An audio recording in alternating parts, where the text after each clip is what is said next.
اغلى ليالي العمر كما قال النبي صلى الله عليه وسلم: من حرم خيرها فقد حرم الخير كله، ولا يحرم خيرها الا محروم فقد حرم الخير كله.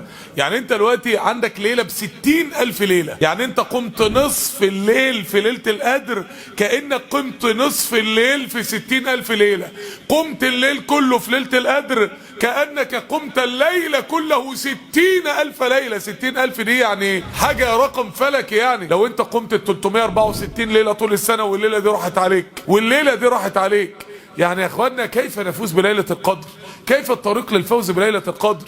يعني في نظريات فاشله في طريقه تفكير فاشل ان واحد ممكن يفوز فيها بالنشان. انت دلوقتي الامتحان بيجي في كام في المية من المنهج؟ الامتحان بيجي في 1% من المنهج. اي امتحان، انت داخل امتحان في الطب، في الهندسه، في ثانويه عامه، الامتحان بيجي في 1% من المنهج. انت ممكن تذاكر 80% من المنهج وال1% ما يجيش منه، وتلاقي نفسك انت كل اللي انت ذاكرته ده ما استفدتش منه حاجه. طب ما انا ممكن برضه بقى اذاكر 1% ويجي. يا عم ما بيحصلش الكلام ده. انت بتنشن في ايه؟ انت جاي تنشن في ليله القدر. طب امال الطريق للفوز بيها ايه؟ الطريق الوحيد الامن للفوز بليله القدر هو الاعتكاف. الطريق الوحيد الامن انك انت تقعد لها بقى. انا قاعد لك بقى ليله القدر خير من 1000 شهر.